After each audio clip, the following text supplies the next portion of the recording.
jemaat Tuhan. Berikut informasi kegiatan gereja selama sepekan. Komsel hari Jumat, 7 Juni, bertempat di rumah keluarga Pak Budi, pada pukul 18.30. English Speaking diadakan untuk anak-anak muda pada hari Sabtu, 8 Juni, pada pukul 17. Ibadah Raya Minggu, 9 Juni, dilayani oleh Bapak Gembala Pendeta Junianto Naibaho. Mari ajak keluarga, kerabat dan teman Anda supaya semakin banyak jiwa mengalami kuasa Allah. Dan juga ibadah anak sekolah minggu pada pukul 10. GB Live tidak mengedarkan kantong persembahan.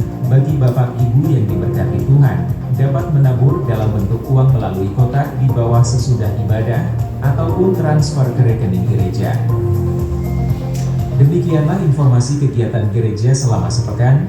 Selamat beribadah. Tuhan Yesus memberkati.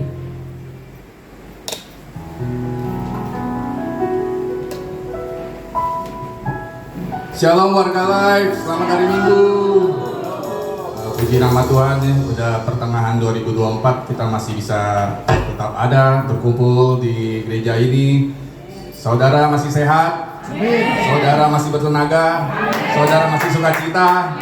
Kasih tepuk tangan dulu buat Tuhan Yesus. Nah, ini yang Mimin tampilkan pembacaan report di awal bulan Juni. Saudara bisa lihat di layar belakang. Saya juga ingin memberikan beberapa pengumuman.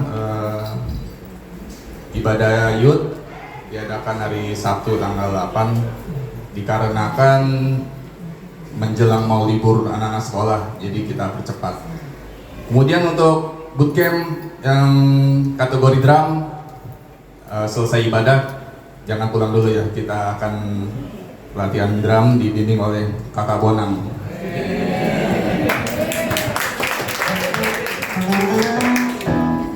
Saudara, ayo mari kita baca firman Tuhan supaya kita lebih dekat dengan Tuhan.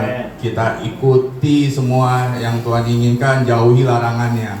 Memang pergumulan permasalahan itu pasti akan selalu ada, tapi Tuhan tidak tinggal diam. Tuhan akan selalu membimbing kita. Bahkan hal-hal yang kita tidak duga, yang di luar akal manusia ini mustahil, ini mah nggak mungkin. Tapi bersama Tuhan tidak ada yang tidak mungkin. Seperti ada kesaksian dari jemaat kita yang mengalami betapa baiknya penyertaan Tuhan. Kita sambut Ibu Joyce. Shalom. Puji nama Tuhan.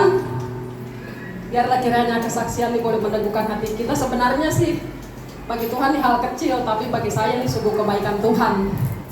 Jadi ada sekitar 2 minggu lalu teman saya itu masuk rumah sakit karena dia mengalami asam lambung akut. Dia pernah gereja kita itu si Unova. Nah, singkat cerita saya waktu itu punya uang di di dompet itu 350.000. Itu juga uang saya siapin buat bayar GOR tempat penitipan mobil saya, karena saya bayar per bulan 300. Tapi mungkin karena dia berdoa, dia butuh. Nah, saya berangkat ke rumah sakit Tiara Bebelan. Dengan uang segitu saya belanja buat dia makan, untuk saya bawa ke sana. Baru sampai sana saya berdoa lalu dia 200 saya tinggalin juga buat dia. Berarti saya pulang tinggal membawa nggak sampai 100.000. Nah, yang pergi sama saya itu juga teman saya, Pak Budi kenal Bu Johan lah, gereja kita lama. Dia nggak punya uang juga. Jadi 50.000 saya bagi pun buat dia makan. Jadi uang saya di dompet nggak sampai 50.000. Akhirnya saya pulang, saya makanlah nasi goreng. Sukacita luar biasa. Kita kalau kunjungan itu bukan masalah uang ya, kita memberi diri, memberi waktu kita untuk mendoakan, meneguhkan dia itu sungguh luar biasa, sukacita di dalam hati kita melihat dia senang. Akhirnya saya pulang, besoknya tiba-tiba Tuhan kirim satu orang. Sebenarnya rambutnya belum bisa dia papain karena anak kecil, tapi dia maksa. Nah saya tarik lah 500.000. Cat ini memang mahal itu karena warna. Berarti kan sudah dapat 500. Pas saya lagi mengerjakan itu tiba-tiba datang seorang ibu dengan hati yang gimana gitu. Saya tanya mau diapain bu? Aduh Ci ingat saya enggak? Kenapa? Saya kan lupa ya, nggak tahu. Sampai lupa wajah dia. Saya dulu yang pernah ngechat sama ibu terus saya nggak bayar, ya seperti itu. Nah, akhirnya saya ingat-ingat rupanya peristiwa sudah entah 3 tahun atau 4 tahun lalu. Persis yang saya keluarin itu 300.000. Nah itulah kebaikan Tuhan, itu merupakan kebaikan Tuhan bagi. Kalau enggak mana mungkin ya 3 tahun lalu atau 4 tahun lalu. Nah dia katanya merasa dikejar, kayak dikejar dosa gitu ya. Padahal dia sudah pindah di Kendari loh. Nah dia ada kesempatan untuk ke Jakarta, tiba-tiba dia diingatkan gitu loh. Dia datang cuma untuk membayar utang yang 300.000. Nah 300.000 itu persis yang saya keluarkan untuk menolong orang ini kan. Nah puji Tuhan akhirnya, nah itulah kebaikan Tuhan. Itu sebenarnya hal kecil bagi Tuhan, tapi bagi saya kita belajar bersyukur atas kebaikan Tuhan yang Tuhan lakukan di dalam kehidupan kita. Kenapa ada di firman Tuhan yang berkata, saya akan bacakan firman Tuhan yang berkata di Amsal 19 ayat 17, siapa menaruh belas kasihan kepada orang yang lemah, memiutangi Tuhan yang akan membalas perbuatan itu. Amin. Ada banyak kebaikan Tuhan yang saya rasakan, yang Tuhan lakukan dalam kehidupan saya. Pernah juga saya mengalami saya lewat di daerah Patrio gitu, angin besar sekali ya. Itu pohon rubuh di situ, pohon besar.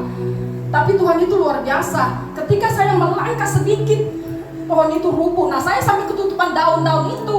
Kalau bukan Tuhan yang melindungi saya, siapa coba? Bisa aja kita ketimbang pohon ini. Saya sering mengalami kebaikan Tuhan. Pernah juga dulu kipas angin wire ini yang gede itu, ada teman bertamu, kita ngobrol di situ.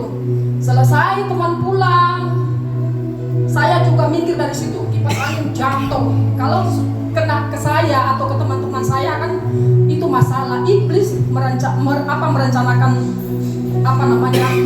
kejahatan yang jahat bagi kita, tetapi Tuhan selalu membalikan itu menjadi kebaikan bagi kita. Amin. Ada begitu banyak kebaikan Tuhan yang Tuhan lakukan dalam kehidupan saya. Pernah juga saya waktu itu olahraga ya.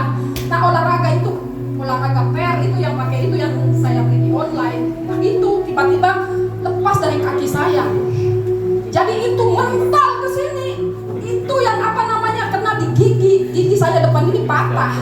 Darah segitu banyaknya. Nah itu kalau bukan perlindungan Tuhan, kalau kena mata atau wajah saya hancur udah nggak ada ini segitu kencangnya. Tuhan izinkan itu hanya kena digigit. Jadi gigi saya patah depannya sedikit. Nah waktu saya ke dokter, nah itulah dokter kadang-kadang bukannya nenangin, nakutin loh. Wah bahaya ini ibu udah kena saraf ini, ibu harus periksa lagi ke sono. Jadi saya dioper ke sono, katanya harus ke dokter saraf, itu bisa kemana-mana, bilangnya begitu. Kita punya Tuhan ya. Kata saya, udah pokoknya ibu saya bikin surat ini, ibu ke dokter ini, ahli saraf, ibu udah kena saraf tuh bahaya, nanti bisa kemana-mana. Secara manusia kita ditakutin begitu, apalagi dokter kita bisa takut. Tapi enggak lah, saya bilang saya bilang Tuhan, saya percaya kalau Tuhan mengizinkan ini, Tuhan pasti sembuhkan saya. Amin. Akhirnya saya enggak ke dokter saraf. Saya akhirnya tunggu dia reda dulu, sembuh dulu, baru saya ke dokter itu lagi. Dia minta berapa? 4 juta, cuman kecil. Akhirnya saya kemana? Ke tukang gigi yang pinggir jalan, cuma 250.000 sampai sekarang. Puji nama Tuhan. Itulah kalau kita ada di dalam Yesus, setiap masalah pasti ada jalan keluar. Puji nama Tuhan. Kiranya kesaksian itu boleh menentukan hati kita semua. Amin. Tepuk tangan meriah bagi nama Tuhan. Mari Bapak Ibu Jemaat, kita siapkan hati, kita mau dengar firman Tuhan. Kita mau bersatu di sini. Terima kasih Tuhan buat kebaikan-Mu. Amin. Kebaikan-Mu adalah bagian kami ya Tuhan. Amin. Kalau Engkau bisa menolong Tante Joyce, Tuhan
Kuasamu terlebih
kasih Bapak buat kebaikan. Terima kasih.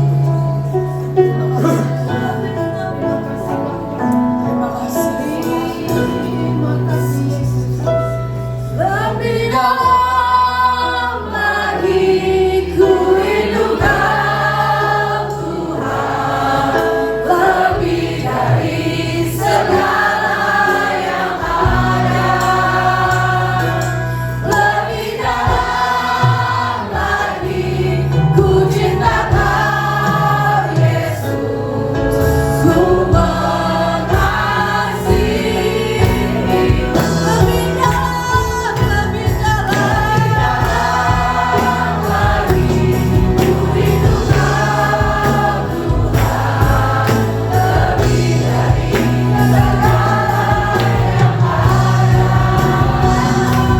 Lebih dalam lagi ku cintakan Yesus, ku mengasihimu. Lebih dalam lagi ku rindukan Tuhan, lebih dari segala yang ada. Lebih dalam lagi ku cintakan Yesus, ku mengasihimu. Mari kita angkat tangan kita dua-dua, katakan lebih dalam. Lebih dalam lagi ku rindukan Tuhan, lebih dari segala yang ada. Lebih dalam lagi ku cintakan Yesus, ku mengasihimu.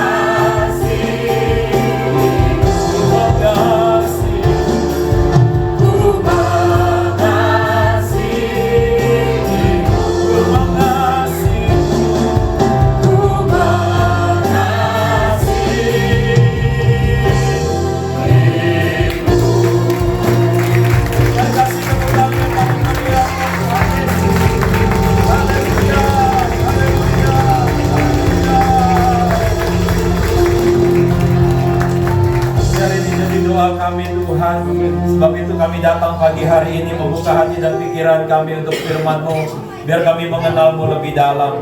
Dan kita yang siap dengan firman Tuhan sama-sama katakan amin.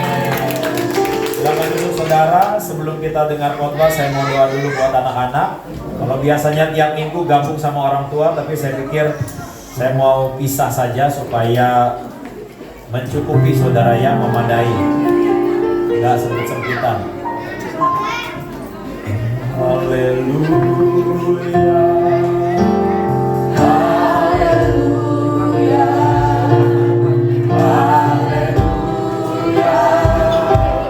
haleluya, haleluya,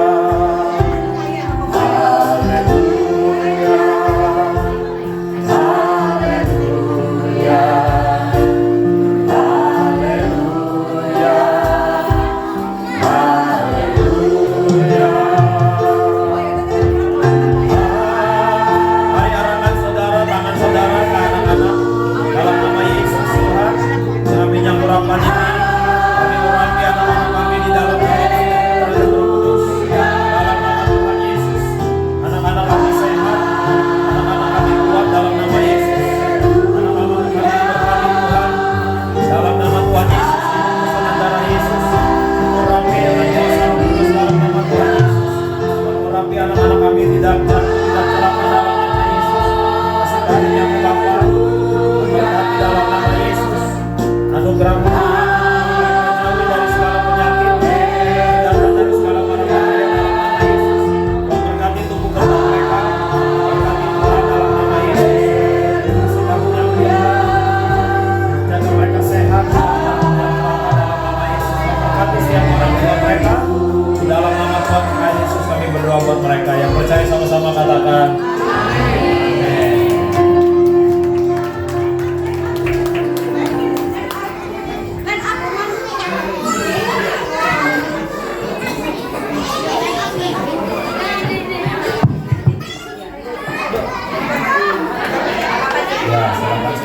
lagi.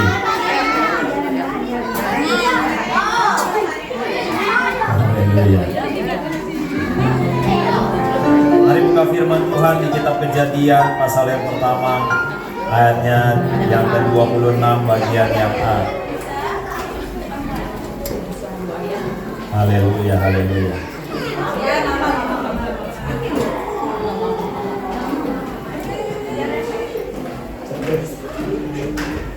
Coba bilang dulu kanan kirinya, kamu diberkati Tuhan.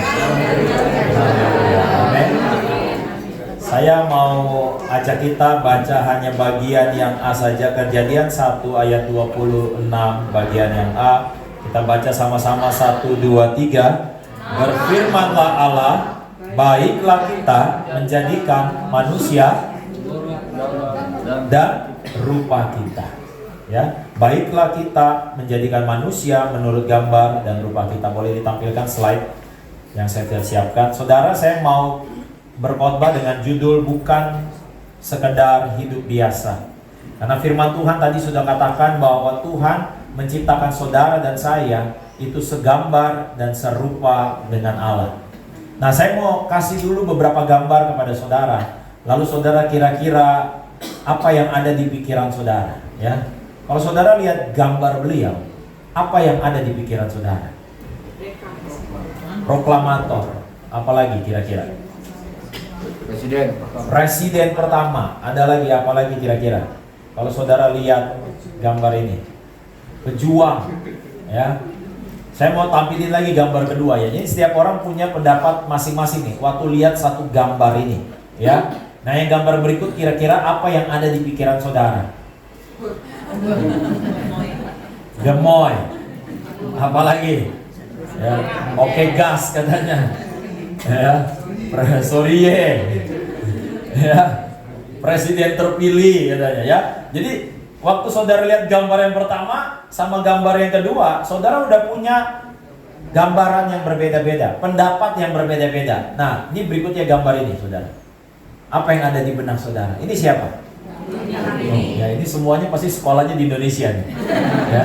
Saudara lihat gambar ini, saudara tahu ini Ibu Kartini, ya. Gambarnya begini, ya. Bukan lagi pada saat ngomelin anaknya, saudara ya. Jadi gambar ini saudara pasti juga punya pemikiran-pemikiran juga, ya. Nah, sekarang saya mau tampilkan gambar ini. Nah, apa yang ada di kepala saudara waktu lihat gambar Tuhan Yesus? Juru selamat, penolong, ya, pelindung dan lain sebagainya. Tapi pada saat saya siapkan khotbah ini, saudara, bukan sekedar hidup biasa. Waktu saudara lihat gambar ini, saudara langsung bilang ini Yesus. Tapi waktu Tuhan Yesus lihat foto saudara, waktu Tuhan Yesus lihat gambar saudara, dia juga ngomong, ini saya. Karena saudara dan saya tadi diciptakan segambar dan serupa. Sama halnya kalau saudara misalnya ada tetangga saudara bilang, ih anaknya mirip banget sama bapaknya ya. Karena serupa dan segambar. Nah, waktu saudara lihat Tuhan Yesus, saudara punya gambaran. Dia adalah Allah yang kudus, Dia adalah Allah yang baik, Dia adalah Allah yang luar biasa. Ternyata waktu Tuhan Yesus lihat saudara, Dia juga seperti melihat dirinya sendiri. Walaupun saudara dan saya seringkali kita melihat diri kita itu berbeda. Kita nggak lihat diri kita baik seperti Tuhan Yesus. Kita nggak melihat diri kita suci seperti Tuhan Yesus. Tetapi Tuhan menciptakan saudara dan saya menurut gambar dan rupa kita. Kalau saudara tanya psikolog, maka saudara akan dinilai berdasarkan psikologi. Nah, kurang lebih saudara, secara psikologi manusia dibagi menjadi 4 gambaran atau 4 kategori, saudara. Ada yang disebutnya sanguin, ada yang disebutnya koleris, ada yang disebutnya melankolis, ada yang disebutnya plekmatis. Ya, kalau sanguin katanya tipikal orangnya itu hangat, bersahabat. Ya, biasanya disebutnya people oriented. Ya, pengennya ada banyak orang. Kayaknya kalau mau kemana-mana pergi dia nanya siapa aja yang ikut. Nah gitu saudara. Karena dia pengennya di tengah kerumunan, di tengah banyak orang. Biasanya orangnya senang bercanda, suka ketawa ya. Saudara bisa tengok kanan kiri nih. Kira-kira sebelah kanan kiri saudara tipenya apa nih? Ya, lalu koleris, kalau koleris tuh pokoknya maunya gua gitu ya, dia pengennya menang gitu, dia pengennya memimpin gitu ya, tapi ngotot orangnya, berkemauan keras gitu. Ya, lalu ada lagi melankolis. Biasanya kalau melankolis nih cenderung orangnya apa saudara? Kayaknya apa-apa gampang sedih gitu kalau orang tahunya gitu ya. Tapi dia juga perfeksionis. Dia berbakat, dia analitis, dia tekun. Waduh, udah kayak Bonang banget ya. Berbakat, tekun, analisis, disiplin, rela berkorban loh saudara ya. Iya, Bonang nih mau nyumbang gereja 50 juta katanya saudara.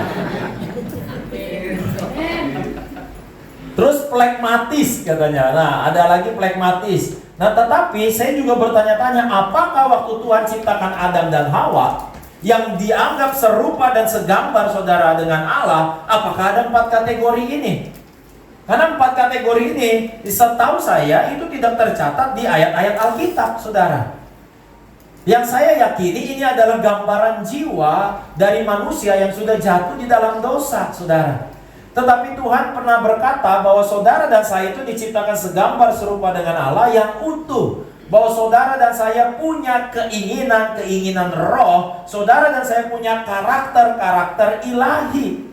Yang saya percaya bahwa anak-anak Tuhan, karakter ilahinya bisa digambarkan dengan buah-buah roh. Di situ ada kasih, di situ ada sukacita. Ya, waktu itu pendeta Joel pernah khotbah ya. Antara happy sama joy itu berbeda. Antara gembira sama sukacita itu berbeda. Bedanya kalau gembira, saudara membutuhkan faktor-faktor eksternal untuk membuat saudara gembira. Jadi misalnya kalau saudara pergi jalan-jalan, baru saudara gembira. Kalau saudara dikasih sesuatu, baru saudara gembira. Tapi kalau semua itu nggak ada, gembiranya hilang.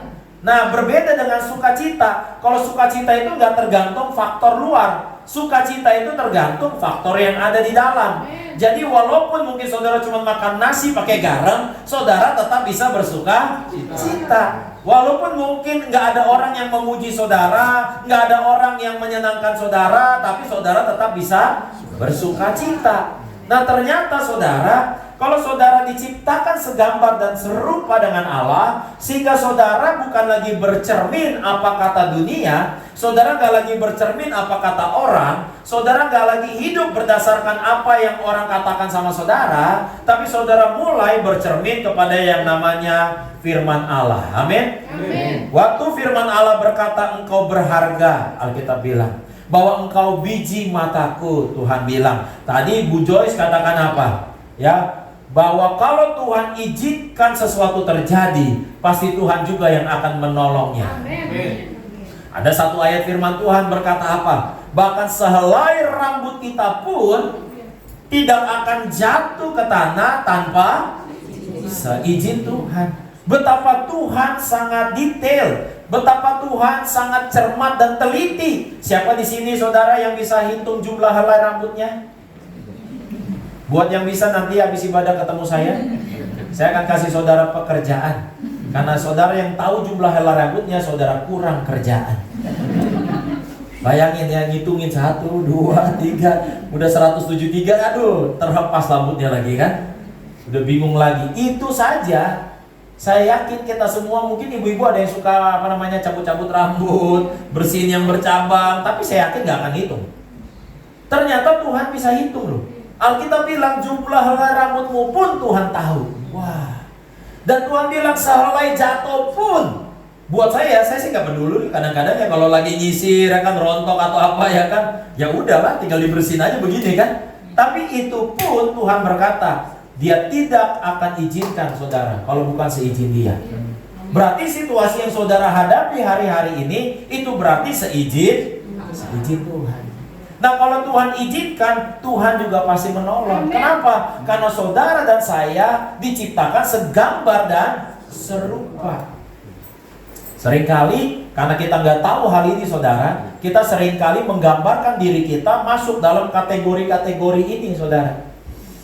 Oh iya ya, saya orangnya sanguin gitu. Oh iya, orang sanguin tuh emosi labil. Jadi kita maklum sama diri kita.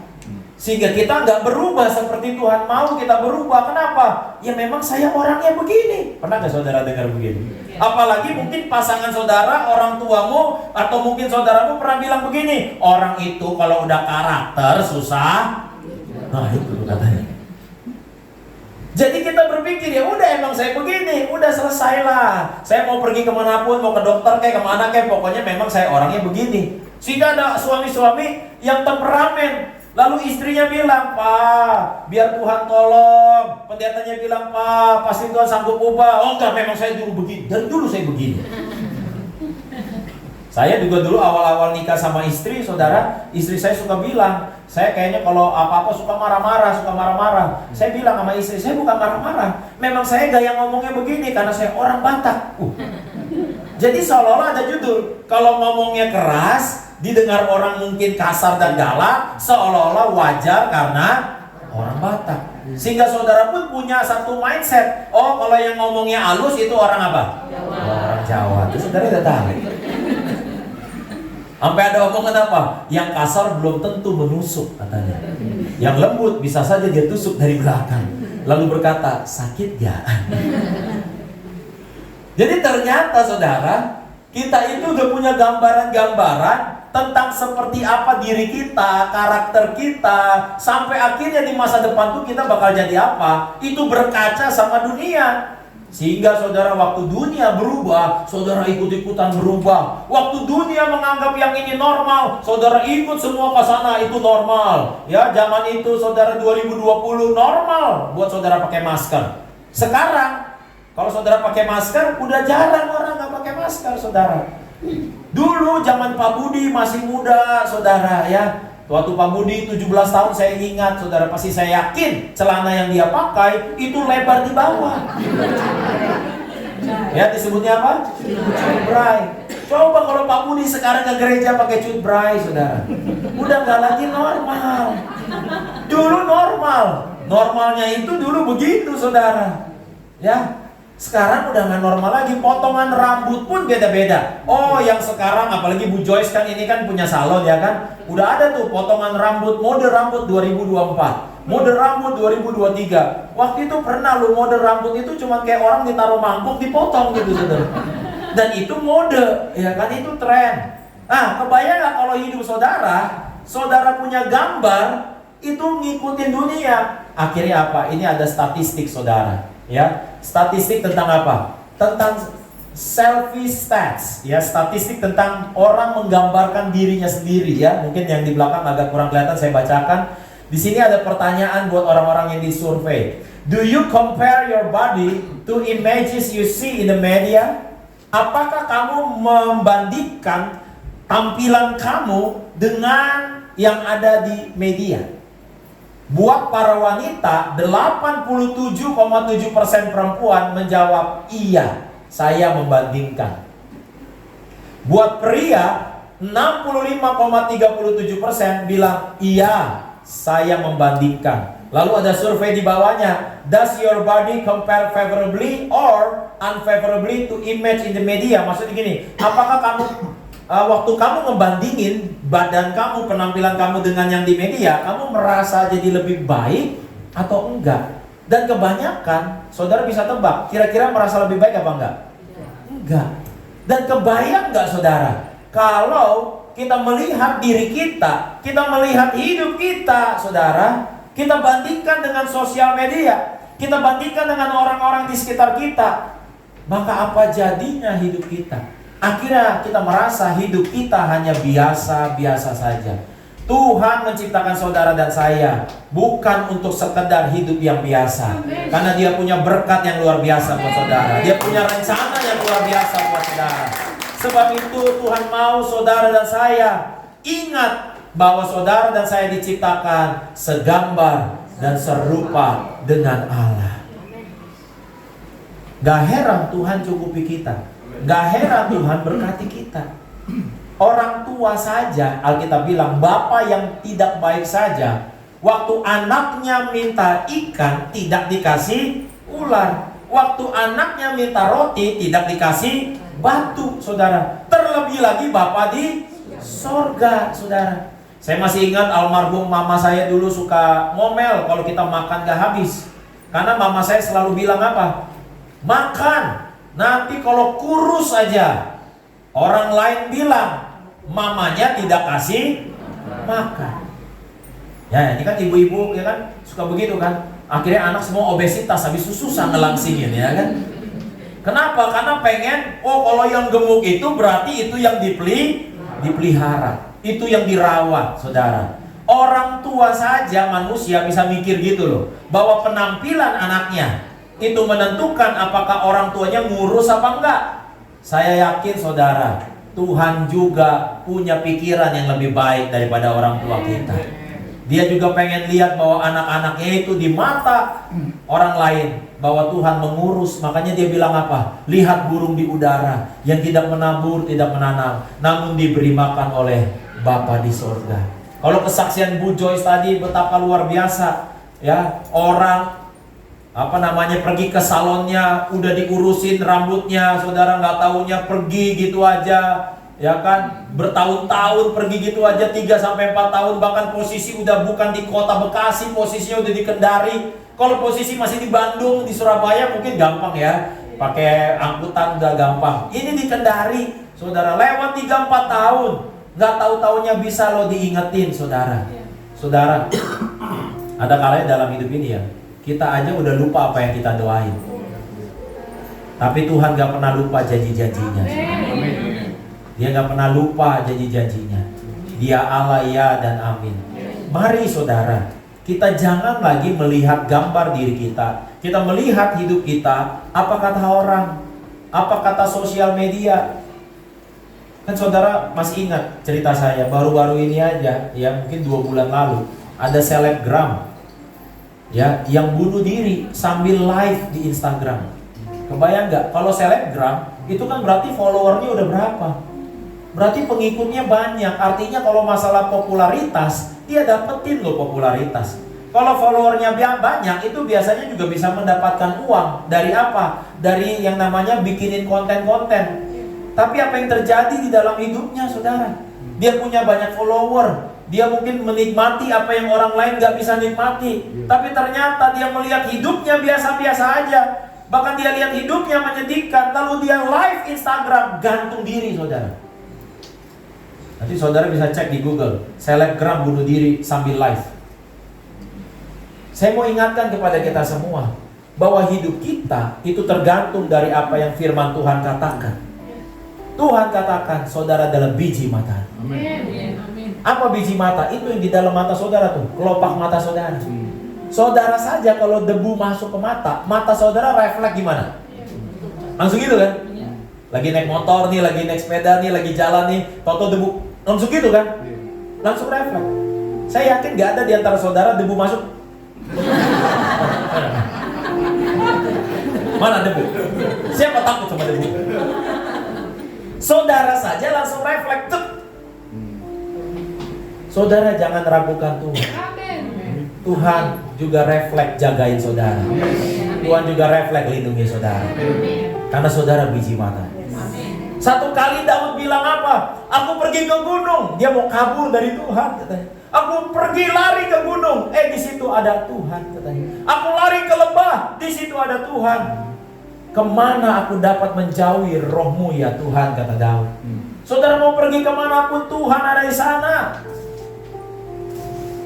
Ada yang bilang begini, Pak, enggak, kalau saya masuk diskotik, saya masuk tempat yang enggak benar, Tuhan enggak ikutan masuk. Kata siapa? Tuhan bisa masuk untuk menjamah saudara, untuk menolong saudara, untuk mengingatkan saudara. Saya pernah ceritakan kepada saudara seorang hamba Tuhan namanya Smith Wigglesworth, yang menjadi hamba Tuhan luar biasa, dipakai tahun 1980-an di wilayah Inggris. Smith Wigglesworth dipakai oleh Tuhan membangkitkan 23 orang mati, saudara. Dari 23 orang mati itu 17 orang dinyatakan bangkit oleh dokter medis. Sampai dokter juga bingung, kok bisa orang mati bangkit lagi. Satu ketika Smith Wigglesworth ini, saudara, disuruh Tuhan kemana, saudara? Pergi ke salah satu bar. Lalu Smith berkata, bagaimana mungkin Allah yang kudus menyuruh saya pergi ke tempat yang tidak kudus? Lalu Smith Wigglesworth diberikan hikmat oleh Tuhan. Sama seperti Petrus. Waktu Petrus berdoa di kota Yope di sebuah rumah. Siang hari dia berdoa. Waktu dia berdoa, Petrus mendapat penglihatan gambar-gambar binatang yang haram. Lalu Tuhan berkata kepada Petrus, makanlah. Lalu Petrus berkata kepada Tuhan, aku tidak mau makan yang haram. Lalu Tuhan berkata kepada Petrus, apa yang kubilang halal, jangan kamu bilang haram. Lalu Smith Wigglesworth teringat kisah ini. Lalu dia tidak membantah Tuhan lagi. Dia masuk ke bar itu, saudara. Dia masuk ke bar, dia duduk, pelayan datang, mau minum apa? Mau koktail, mau whisky, mau alkohol apa? Lalu Smith Wigglesworth cuma bilang, air putih. Diberi air putih, dia lihat orang pada dansa, orang pada mabok. Lalu dia bertanya sama Tuhan, saya ngapain di tempat ini? Lalu Tuhan bilang, diam saja, kamu lihat saja. Sampai akhirnya, lalu di panggung itu pegang mikrofon berkata, siapa di antara para pengunjung yang mau bernyanyi, yang mau sumbang nyanyi? Lalu Tuhan berkata kepada Smith Wigglesworth, pergi ke panggung itu, ambil mikrofon itu, dan bernyanyi. Lalu dia bangun dari duduknya, dia menuju panggung, dia pegang mikrofon dan berkata, saya mau sumbang nyanyi. Semua yang di bar itu tepuk tangan, oh ya, come on, come on, come on, come on. Lalu dia mulai menyanyi, Amazing Grace, how sweet the sound that saved a wretch like me. I once was lost, but now I'm found. Was blind, but now I see. Dia lagi nyanyi, saudara. Yang tadinya dansa, yang tadinya duduk, yang tadinya lagi mabok, tiba-tiba semuanya berlutut, tersungkur, nangis di bawah kaki Tuhan. Satu bar itu, saudara, mereka semua bertobat. Satu bar itu semuanya bertobat. Dan dari malam itu sampai 7 malam kemudian, Smith Wigglesworth hanya berkhotbah tentang Injil kepada semua orang itu. Dan semua orang itu diselamatkan oleh Tuhan. Amin. Di bar tidak menghalangi kuasa Tuhan. Amin. Karena waktu Tuhan mau bekerja, dia tidak terbatas oleh ruang dan waktu. Dia tidak terbatas oleh pikiran kita yang terbatas. Dia tidak terbatas bahkan oleh iman kita yang terbatas. Bahkan tadi pujian dinyanyikan oleh worship leader, imanku cukup sebutir pun. Tapi kalau iman yang sebutir itu nempel sama kuasa Allah yang dahsyat, maka itu akan menghasilkan sesuatu. Bahkan panggilan Allah nggak pernah berubah. Panggilan Allah bukan sekedar saudara yang tadinya naik motor bisa naik mobil, saudara yang tadinya rumah ngontrak tadi akhirnya bisa punya rumah. Tidak, saudara. Panggilan Allah nggak sekedar cuman begitu, saudara. Panggilannya nggak pernah berubah. Ya, dia tetap ingin saudara dan saya segambar dan serupa dengan Allah. Menurut Jack Canfield, self-esteem is made up primarily of 2 things: feeling lovable and feeling capable. Bahwa setiap orang merasa harga diri itu dibangun oleh 2 hal. Saudara punya harga diri, saudara merasa secure, saudara merasa aman waktu saudara merasa dikasihi, dan waktu saudara punya kemampuan. Dan ini dicerminkan dari apa? Kalau saudara masih ingat satu kisah, ada seorang perempuan yang kedapatan berzina, langsung di depan Yesus dia dihakimi. Lalu orang-orang Farisi ahli Taurat berkata apa? Ini menurut hukum Musa, orang yang kedapatan berzina harus dilempari dengan batu sampai mati. Ada satu fakta, perempuan ini dia salah total, dosa, saudara. Tapi Tuhan Yesus bilang apa? Oke, betul, yang salah harus dihukum. Tapi yang berhak hukum adalah orang yang gak pernah salah. Silakan, buat kalian yang gak pernah salah, hukum duluan. Satu persatu mereka mundur. Siapa yang berhak untuk menghukum? Siapa orang di situ yang tidak pernah bersalah? Hanya Yesus Kristus. Dan Yesus datang dan berkata kepada perempuan ini. Jawabnya, tidak ada Tuhan. Lalu kata Yesus, aku pun tidak menghukum kau. Kalimat pertama membuat perempuan itu feeling lovable, merasa dikasihi. Aku pun gak hukum kau. Yang kedua, pergilah dan jangan berbuat dosa mulai dari sekarang. Waktu dia merasa dikasihi, dia akan feeling capable, dia akan merasa mampu. Karena dia tahu dia dikasihi Allah, dia merasa mampu untuk hidup dalam kekudusan. Ini gambar yang Tuhan kasih buat dia. Kamu wanita yang berharga, kamu aku sayang, kamu biji mataku. Dengan gambaran ini, perempuan ini bisa berdiri dan bangkit dalam hidupnya. Panggilannya gak pernah berubah. Roma 8 ayat 29 kita baca sama-sama 1, 2, 3. Sebab semua orang yang dipilihnya dari semula, mereka juga ditentukannya dari semula untuk menjadi serupa dengan gambaran anak. Bilang kanan kirinya, kamu makin mirip Yesus. Walaupun dalam hati saudara, tadi mau ke gereja jadi marah-marah.